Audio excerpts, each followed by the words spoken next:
여러분, 우리는 지금 고난 주간을 보내고 있습니다. 한 주간 특별 새벽 기도회로 모이고 있고, 오늘은 수요 기도회로, 그리고 금요일에는 정사 예배로 하나님 앞에 나아갑니다. 이처럼 우리는 한 주 동안 예수님의 고난을 집중적으로 묵상할 수 있는 귀한 시간을 보내고 있습니다. 그런데 솔직하게 한 가지 질문을 드리고 싶습니다. 때가 되면 돌아오는 이 고난 주간이 혹시 너무 익숙하게 느껴지진 않으십니까? 잘 아시다시피 우리 그리스도인들에게 예수님의 고난은 결코 가볍게 여길 수 있는 사건이 아닙니다. 수없이 강조하고 또 강조해도 부족함이 없는 은혜의 기초라고 할 수 있는 것이죠. 하지만 매년 반복되는 말씀과 복음의 기본적인 내용으로만 이것을 받아들이다 보니 정작 그 고난이 나의 믿음과 기도에, 그리고 실질적인 삶 가운데 어떠한 영향을 주는지 깊이 성찰하지 못한 채 지나갈 때가 많은 것 같습니다. 물론 예수님이 고난당하신 그 이야기에 잠시 우리가 숙연해지긴 하지만 그것이 내 신앙생활을 변화시키는 동력으로까지 이어지지 못하는 것입니다. 복음주의 신학자 케빈 드영은 이렇게 말했습니다. 오래된 복음인 십자가에 대해 지루함을 느끼거나 무뎌지지 않도록 경계해야 한다라고 말합니다. 이 경고는 우리가 십자가의 의미를 지식적으로만 알고 있을 때에 그 생명력을 잃어버릴 수 있는 위험이 있다는 사실을 일깨워 줍니다. 그래서 오늘 이 시간에는 예수님의 고난을 단순히 감정적으로 바라보는 수준을 넘어 그 본질적인 의미를 우리가 확인해 보고자 합니다. 단지 예수님이 얼마나 고통스러우셨는가에 머물지 않고 그 고난 속에 드러난 예수님의 정체성은 무엇이며 그분이 걸어가신 길이 어떻게 우리를 살리는 실질적인 방법이 되었는지 오늘 본문을 통해 함께 살펴보고자 하는 것입니다. 여러분, 그렇다면 예수님의 고난은 우리에게 무엇을 가르쳐주며 우리는 그 고난 안에서 예수님을 어떤 분으로 보아야 하겠습니까? 첫째로 예수님은 고난의 자리로 들어온 대제사장이라고 말씀하고 있습니다. 스크린을 보시면서 우리 히브리서 5장 7절 말씀을 다시 한번 읽겠습니다. 시작.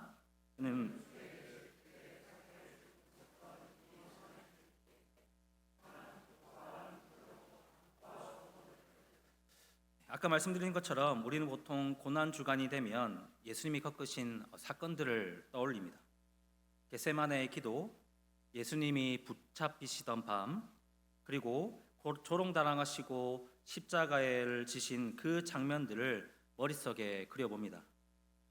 고난주간에 예수님이 어떤 길을 가셨는지 그 과정을 살펴보는 것은 반드시 필요한 과정이라고 할 수 있습니다. 그런데 오늘 본문인 이 히브리서는 거기서 한 걸음 더 나아갑니다. 단순히 고난의 장면을 보여주는 데 그치지 않고 예수님이 왜 이렇게까지 고통을 당하셔야 했는지를 그 이유를 설명해 줍니다. 그래서 오늘 7절에서 우리가 특별히 주목해야 할 표현이 있습니다. 바로 육체에 계실 때라는 말씀입니다. 이것은 예수님이 이 땅에서 우리와 똑같은 신체적 한계와 감정을 가진 사람으로 사셨음을 의미합니다. 이 땅에서 예수님은 단순히 인간을 흉내내신 것이 아니라 배고픔을 느끼고 피로를 경험하며 죽음 앞에서 공포와 슬픔을 느끼는 인간의 한계와 그 조건 속으로 완전히 들어오셨다라는 뜻입니다. 그래서 히브리서 기자는 이전에 2장에서 예수님이 우리와 같은 형제가 되셨다라고 선언을 했고 4장에서는 우리의 연약함을 동정하신다 그렇게 기록했습니다. 이 동정하신다라는 표현도 함께 고통을 겪다라는 뜻으로 예수님은 우리가 겪는 삶의 고통을 그냥 이론적으로 머리로 알고 계신 것이 아니라 심한 통곡과 눈물을 흘리며 몸소 체험하셨다라는 의미입니다. 여러분, 그렇다면 하나님의 아들이신 예수님은 왜 이토록 처절한 고통의 현장을 직접 통과하셔야 했을까요? 성경은 그 이유를 아주 명확하게 밝히고 있습니다. 바로 예수님이 우리의 대제사장이 되기 위해서입니다.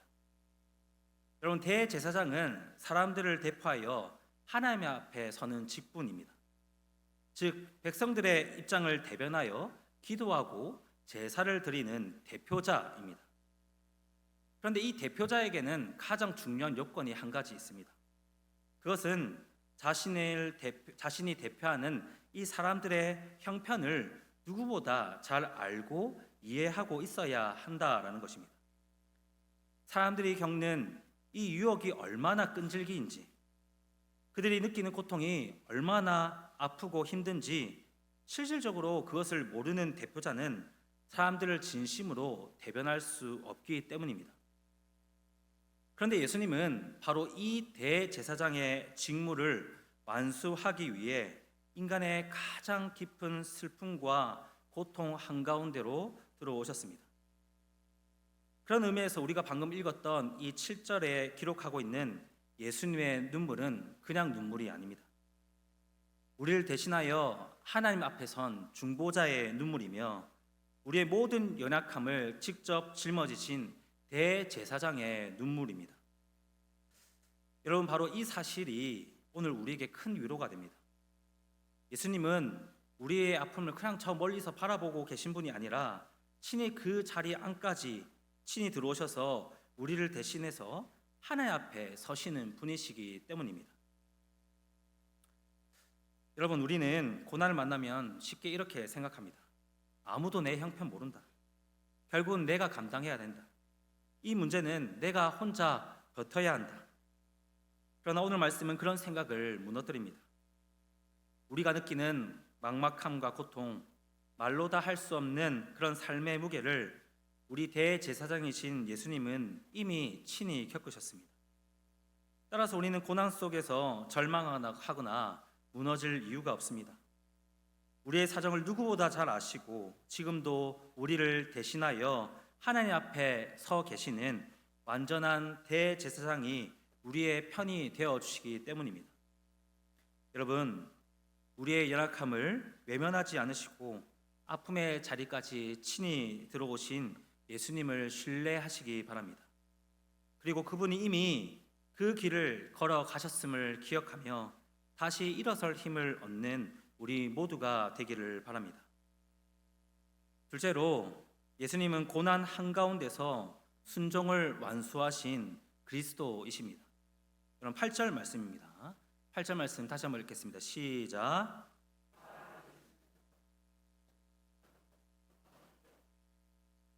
여러분, 히브리서 기자는 예수님이 우리와 똑같은 고통을 겪으셨다는 그 사실에 멈추지 않고 이제 그 고난 속에 드러난 예수님의 순종에 대하여 이야기하기 시작합니다.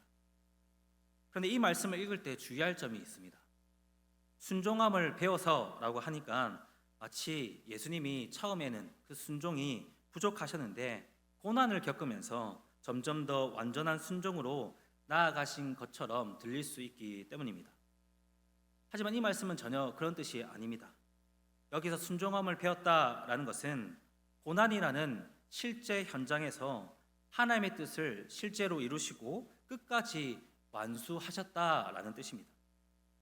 특히 이 말씀에서 중요한 것은 예수님의 순종은 모든 고난이 다 지나간 후에 상황이 좋아졌을 때 나타난 순종이 아니라는 점입니다.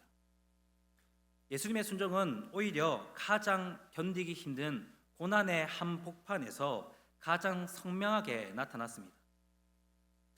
여러분, 예수님은 자신이 걸어가야 할 이 십자가의 길이 얼마나 처참한지, 그 끝에 기다리고 있는 육체적인 고통과 영적 버림받음이 무엇인지 그것을 모르셨던 것이 아닙니다. 겟세마나의 기도를 보면 그 길이 얼마나 무겁고 두려운 길인지, 십자가가 어떤 고통의 자리인지, 그 잔이 얼마나 무거운지 예수님은 분명히 알고 계셨기에 땀방울이 핏방울이 되도록 기도하셨던 것입니다. 그럼에도 예수님은 결코 물러서지 않으셨습니다. 두려움 속에서도 하나님께 나아갔고 고통의 무게에 짓눌리면서도 하나님의 뜻을 놓지 않으셨습니다. 그리고 마침내 십자가 앞에서도 자신을 온전히 내어드리셨습니다. 감정이 동의해서가 아니라 그것이 하나님의 뜻이었기에 끝까지 걸어가신 것, 여러분 바로 이것이 성경이 말하는 진짜 순종이라고 할 수 있습니다. 여러분 오늘 우리는 이 예수님의 순종을 깊이 바라보아야 합니다. 사실 우리는 순종을 자꾸 내 기분이나 상황과 연결하곤 합니다. 마음이 편안해지기만 하겠습니다. 이 상황이 왜 일어나는지 이해가 되면 그때 따라 보겠습니다. 이런 말들을 하게 됩니다. 하지만 여러분 냉정하게 생각해 보십시오. 내 기분이 좋아서 하고 내 마음에 들어서 하는 행동은 순종이 아닙니다. 그것은 그냥 내 취향대로 사는 것입니다. 내 마음과 하나님의 말씀이 일치할 때 행하는 것은 누구나 할 수 있는 일입니다. 그것은 고난이 필요 없는 일입니다. 그런데 진짜 순종은 내 기분과 하나님의 말씀이 충돌할 때 비로소 시작됩니다. 여러분 예를 들어 볼까요? 나에게 큰 상처를 준 사람을 용서하라는 말씀을 들었다 칩시다. 여러분 그때 내 기분은 어떻습니까? 절대로 용서하고 싶지 않습니다. 화가 치밀어 오르고 억울하기만 합니다. 이때 내 기분을 따라가면 여러분 순종은 없습니다. 하지만 내 마음은 여전히 용서하기 싫다라고 아우성치는데도 하나님의 말씀이 용서하라고 하셨기에 그 말씀 앞에서 내 고집을 꺾고 무릎을 꿇는 것, 여러분 이것이 진짜 순종입니다. 여러분 예수님을 보십시오. 겟세마네 동산에서 예수님의 인간적인 마음은 어땠습니까? 이 잔을 내게 옮겨 주시옵소서라고 말씀하신 것은 이 고통의 잔을 피하고 싶은 것이 예수님의 솔직한 심정이 아니었겠습니까? 예수님도 우리처럼 피하고 싶고 도망치고 싶은 감정이 있으셨습니다. 하지만 예수님은 자신의 기분을 따르지 않으셨습니다. 내 원대로 마옵시고 아버지의 원대로 하옵소서라고 말씀하셨습니다. 자신의 감정과 하나님의 뜻이 충돌하는 그 지점에서 예수님은 자신의 감정을 쳐서 자신의 마음을 쳐서 하나님의 말씀에 복종시키셨던 것입니다. 여러분 이것이 바로 히브리서가 말하는 고난으로 완성하신 순종의 실체입니다. 사랑하는 성도 여러분, 감정이 정리될 때까지, 상황이 이해될 때까지 순종을 미루지 마시기 바랍니다. 물론 우리는 참 연약합니다. 마음은 자주 흔들리고 결심은 너무나 쉽게 무너집니다. 하나님 뜻보다 내 고집을 더 붙잡고 싶을 때가 많고 순종해야 할 자리에서 도망치고 싶을 때가 많습니다. 그래서 우리에게 고난 속에서 순종을 완성하신 예수 그리스도가 절실히 필요합니다. 여러분의 뜻이 꺾이는 바로 그 자리에서 고난 중에 순종을 완성하신 예수님을 바라보시기 바랍니다. 그 주님을 의지하고 도움을 구할 때 우리도 비로소 하나님이 원하시는 그 순종의 자리로 기쁘게 나아갈 수 있을 것입니다. 마지막 셋째로 예수님은 순종을 통해 우리의 구원을 완벽하게 이루신 대제사장이십니다. 이제 히브리서 기자는 예수님이 겪으신 그 모든 고난과 순종이 결국 우리에게 무엇을 가져다 주었는지를 선포합니다. 오늘 설교의 결론이자 우리 신앙의 가장 강력한 근거가 바로 9절과 10절에 담겨져 있습니다. 여러분 먼저 9절을 보시기 바랍니다. 온전하게 되셨은즉 자기에게 순종하는 모든 자에게 영원한 구원의 근원이 되시고, 그렇게 말씀하고 있습니다. 9절은 먼저 온전하게 되셨은즉이라는 말로 시작합니다. 여기서 말하는 온전하게 되셨다라는 것은 우리를 구원할 모든 자격 시험을 통과하셨다라는 것을 뜻합니다. 마치 혹독한 훈련을 마친 구조대원이 비로소 현장에 될 자격을 공식적으로 얻는 것과 같습니다. 여러분, 예수님은 고난이라는 가장 어려운 시험지에 순종이라는 완벽한 답안을 써내셨습니다. 그 결과 그분은 우리를 구원하실 수 있는 공인된 유일한 자격을 얻으셨습니다. 세상 그 누구도 통과하지 못한 시험을 예수님만이 통과하신 것입니다. 그런데 여러분, 예수님이 이 자격을 얻으셨다는 것이 왜 우리에게 그토록 중요하겠습니까? 그분이 자격을 갖추었기에 이제 우리 구원의 책임이 나에게서 예수님에게로 완전히 넘어갔기 때문입니다. 성경은 예수님이 단순한 구원의 통로가 아니라 오늘 말씀에서 구원의 근원이 되셨다라고 그렇게 말씀합니다. 여러분, 이 차이를 분명히 알아야 됩니다. 여러분, 통로는 그냥 지나가는 길일 뿐입니다. 만약 예수님이 구원을 잠시 연결해 주는 통로에 불과했다면 우리는 늘 불안했을 것입니다. 내가 실수해서 이 통로가 막히면 어떡하지? 내가 부족해서 하나님이 이 길을 끊어버리면 어떡하지? 라며 내 실력과 내 행동을 끊임없이 살폈을 것입니다. 하지만 성경은 예수님이 구원의 근원, 즉 직접적인 원인이 되셨다라고 그렇게 선언합니다. 여러분, 이것은 엄청난 말입니다.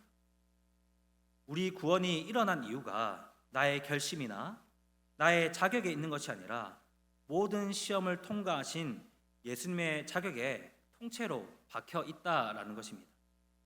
쉽게 말해 이제 우리 구원의 승인의 버튼은 우리가 아닌 예수님이 꽉 쥐고 계십니다.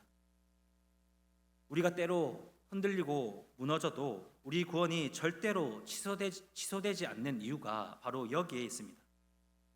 구원의 시작점이 내가 아니라 이미 모든 순종으로 완성하신 예수님께 있기 때문입니다. 여러분, 그리고 마지막 10절에서 이 구원이 얼마나 확실한지 확증해 줍니다. 여러분, 10절을 보시기 바랍니다. 하나님께 멜기세덱의 반차를 따른 대제사장이라 칭함을 받으셨느니라 그렇게 말합니다. 멜기세덱의 반차라는 표현이 어렵게 느껴질 수 있지만 핵심은 명확합니다.